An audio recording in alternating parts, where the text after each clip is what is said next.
आज के इस वीडियो में हम कक्षा एकादशी विषय जीव विज्ञान के अध्याय 7 जिसका भाग 5 प्रकरण है केंचुए की आंतरिक संरचना, इसके बारे में अध्ययन करेंगे। आंतरिक आकारी की आंतरिक संरचना, जिसमें केंचुए का शरीर जो है एक पतली अकोशिकीय परत से ढका रहता है, जिसे हम उपत्वचा या क्यूटिकल कहते हैं। इसके नीचे आदिचर्म यानी एपिडर्मिस दो पेशीय गोलाकार और लंबवत दो परतों से बना होता है तथा सबसे अंदर की तरफ एक देहगुह्य उपकला पाई जाती है। यानी सबके अंदर की तरफ जो त्वचा होती है जो देहगुहा को आवृत करती है वो देहगुह्य उपकला या एपिथेलियम कहलाती है। आदिचर्म यानी एपिडर्मिस स्तंभाकार उपकला कोशिकाओं की एक स्तर की बनी हुई परत होती है। यानी इसमें जो कोशिकाएं होती है उपकला में वो स्तंभाकार है, यानी स्तंभ के आकार की कोशिकाएं होती हैं और वो भी एकल कोशिकीय परत होती है, जिसमें अन्य प्रकार की कोशिकाएं भी पाई जाती हैं, जैसे स्रावी ग्रंथि यानी जो सिक्रेशन का कार्य करती है, और ये कोशिकाओं के रूप में इसमें सम्मिलित रूप से पाई जाती है। आहारनाल शरीर के प्रथम से अंतिम खंड तक एक लंबी सीधी नली के रूप में उपस्थित होती है। कई बार पूछ लिया जाता है कि केंचुए में जो आहारनाल होती है वो कौन कौन से खंडों में यह उपस्थित होती है। तो प्रथम खंड से लेकर यानी मुख से लेकर अंतिम खंड तक पाई जाती है।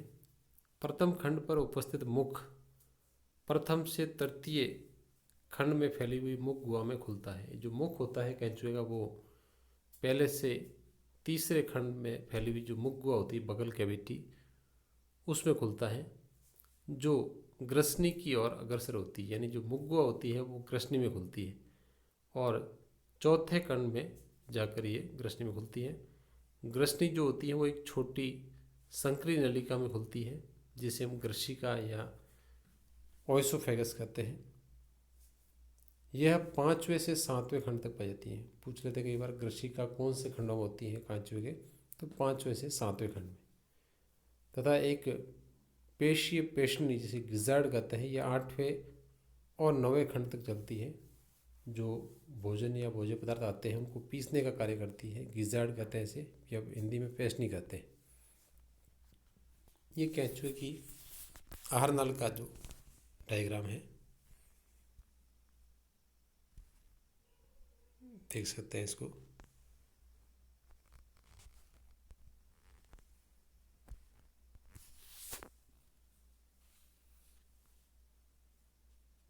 ये सबसे ऊपरी भाग में मुख और मुख ग्रसनी में खुलता है। ग्रसनी ग्रशिका में जो खंड वाइज दे रखे होते हैं जिन जिन खंडों में पाया जाता है, और फिर उसके बाद ग्रशिका जो होती है वो पेशनी गिजार्ड में खुलती है। यह पेशनी आमाशय में, आमाशय आंत्र में जो आंत्र का भाग है वो आंत्रवलन के रूप में पूर्व भाग के रूप में जाता है, जिसे टिप्लोसॉल भी कहते हैं। ये वाली संरचना आप देख सकते हैं। और इसी में जो आंत्र अंदनाल है ये संरचना के रूप में इस प्रकार भुजाओं के रूप में पाई जाती है। और ये लसिका ग्रंथियाँ हैं जो लसिका का स्त्रावन करती है। और आगे बढ़ते हैं।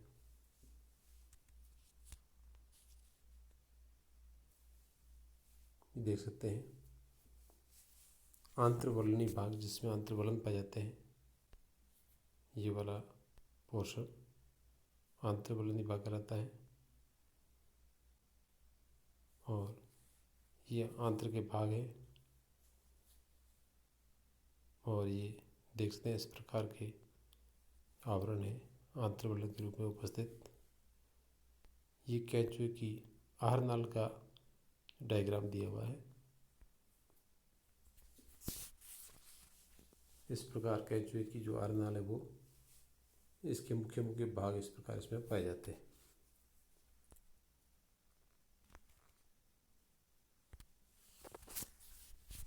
केंचुआ जो होता है वो सड़ी गली पत्तियों और मिट्टी को भोजन के कणों के रूप में लेता है, और यह जो पदार्थ आते हैं भोजन के रूप में, ये पेस्टनी या गिजार्ड में पीसे जाते हैं। आमाशय जो होता है वो 9 से लेकर 14 खंड तक स्थित संरचना होती है। केंचुए का जो भोजन है वो सड़ी गली पत्तियां हैं और मिट्टी में मिश्रित जो कार्बनिक पदार्थ होते हैं वो भोजन के रूप में केंचुआ लेता है।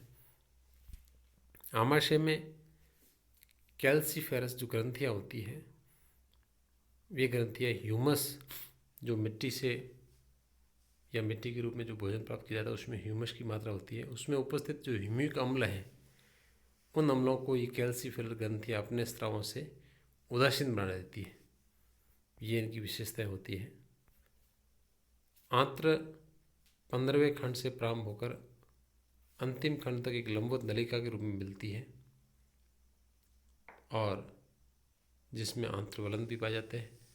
26वें खंड में आंत्र एक छोटी और जोड़ीदार शंक्वाकार नलिकाओं के रूप में निकलती है या भुजाओं के रूप में पाई जाती है, जिसे हम अंधनाल कहते हैं।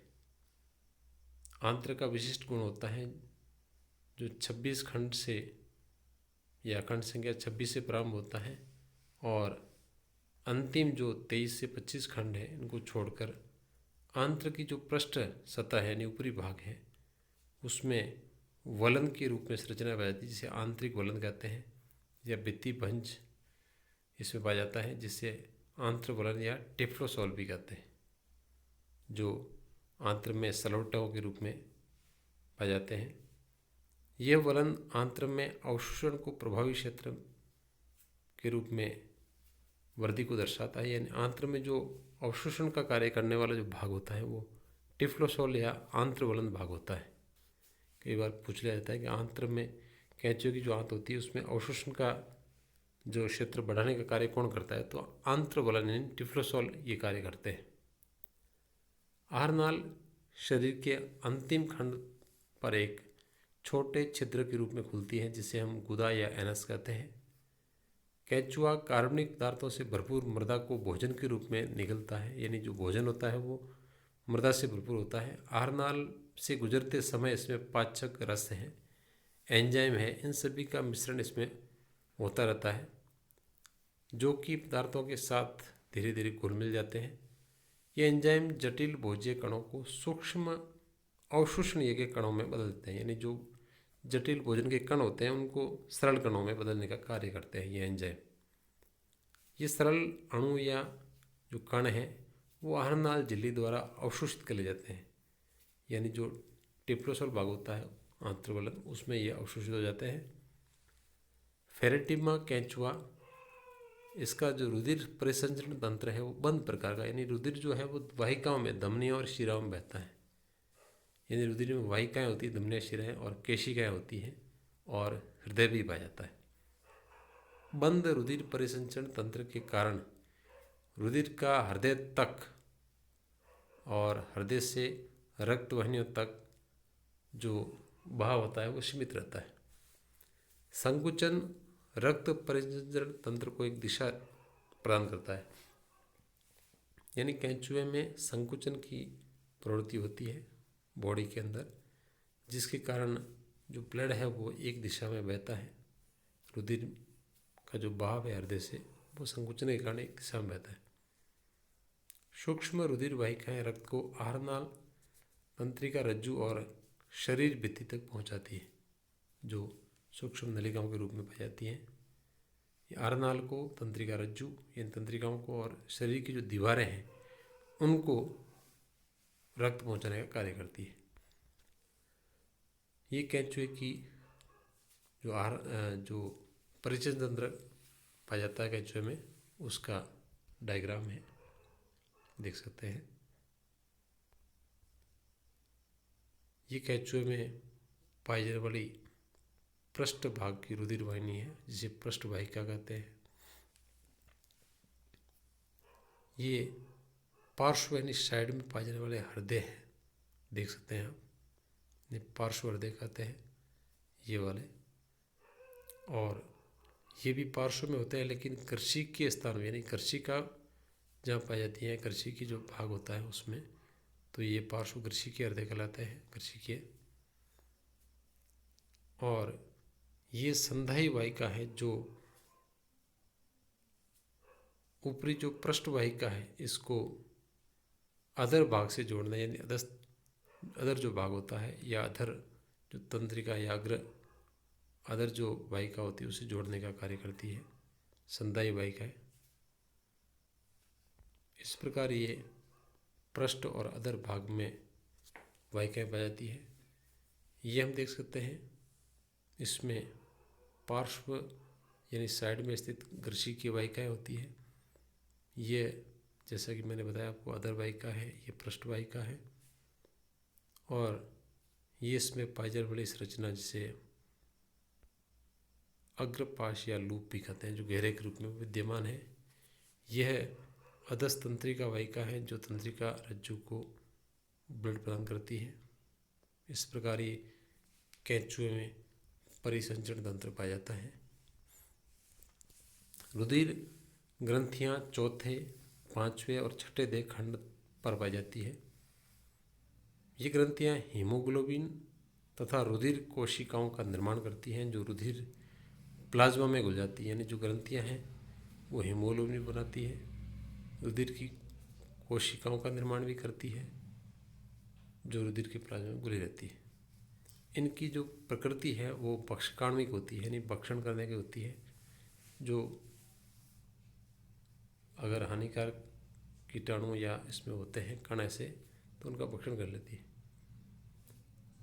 कैंचुओं में विशिष्ट श्वसन तंत्र नहीं होता। श्वसन गैस विनिमय शरीर की आर्द्र सतह से उनकी रुधिर धारा के द्वारा संपूर्ण है। जो श्वसन है वो रुधिर के साथ ही होता है, यानी गैसों का आदान प्रदान। उत्सर्जी अंग है खंडों में व्यवस्थित और वलयित नलिकाओं के बने होते हैं जिन्हें वृक्क या नेफ्रिडिया कहते हैं। यानी उत्सर्जी अंगों के रूप में ये खंडों में वृक्क या नेफ्रिडिया पाए जाते हैं जो उत्सर्जन का कार्य करते हैं। ये वृक्क या नेफ्रिडिया 3 प्रकार के होते हैं। पट्टीय वृक्क 15वें खंड से अंतिम खंड के दोनों ओर अंतरखंडीय पटों पर पाए जाते हैं। यानी 2 खंडों के बीच का जो भाग है वो अंतरखंडीय पट कहलाता है। और ये नेफ्रिडिया, पट्टीय नेफ्रिडिया जो होते हैं वो आंत्र में खुलते हैं। स्थिति इनकी 15वें से अंतिम खंड तक होती है। फिर यह अध्यावरणीय वृक्क जो शरीर की देह भित्ति की आंतरिक स्तर पर 3रे खंड से अंतिम खंड तक चिपके रहते हैं और शरीर की सतह पर खुलने का कार्य करते हैं, यानी बाहर की तरफ। ये अध्यावरणीय होते हैं और ये देह भित्ति की आंतरिक स्तर से लेकर 3रे खंड से अंतिम खंड तक फैले रहते हैं। तीसरे है ग्रसनीय वृक्क जो चौथे हैं, 5वें और 6ठे खंड में 3 युग्मित गुच्छों के रूप में पाए जाते हैं, यानी जोड़े के रूप में। और ये विभिन्न प्रकार के वृक्क संरचना में मूल रूप से एक समान दिखाई देते हैं। तो इस प्रकार पट्टीय, अध्यावरणीय और कृष्णीय वृक्क 3 प्रकार के वृक्क इसमें पाए जाते हैं। ये कैंचुए में वृक्कों की स्थिति दिखाई गई है, देख सकते हैं। ये कृष्णीय भाग में कृष्णीय वृक्क जिनकी वाहिनियाँ इसमें पाई जाती है, ये देख सकते हैं आप, ये वाली।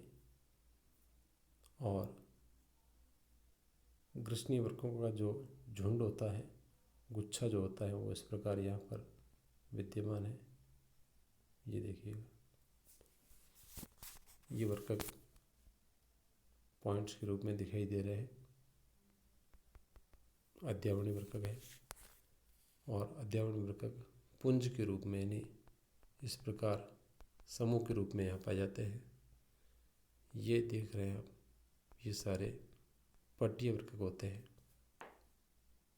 इस प्रकार वृक्कों की जो स्थिति इसमें कैंचुए में पाई जाती है। ये वाला आगे वाला भाग जो है मुख गुहा है, ये ग्रसनी प्रदेश है और ये रक्त की जो ग्रंथियाँ हैं वो वाला भाग पाया जाता है।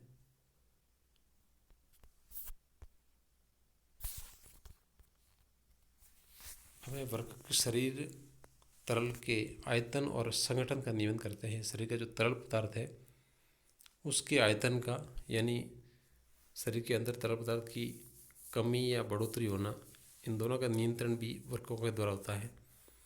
वर्कक जो नेफ्रेटिया है कीप नुमा सिरे से आरंभ होता है, जो गुह्य कक्ष के अतिरिक्त द्रव को संचित करता है, यानी गुहा के कक्ष में जो अतिरिक्त द्रव है उसको और स्टोर कर लेता है। कीप वर्कक के नली के भाग से जुड़ा रहता है, जो उत्सर्जित पदार्थों को छिद्र द्वारा शरीर से एकत्र कर लेता है और आहार नाल में बाहर डालता रहता है। इस प्रकार ये एक उत्सर्जित पदार्थों को अपने अंदर इकट्ठा करके बाहर डाल देता है। अब है इस टॉपिक से रिलेटेड कुछ अभ्यास प्रश्न जो हमें नोटबुक में करने हैं। पहला है, कैंचुए में कौन कौन से वर्कक पाए जाते हैं। दूसरा, कैंचुए में परिसंचरण तंत्र किस प्रकार का होता है। तीसरा, अंतर्वलन क्या होता है, इसका कार्य लिखो। चौथा है, कैंचुए का भोजन बताइए। आज के इस वीडियो हम इतना ही पढ़ेंगे। धन्यवाद।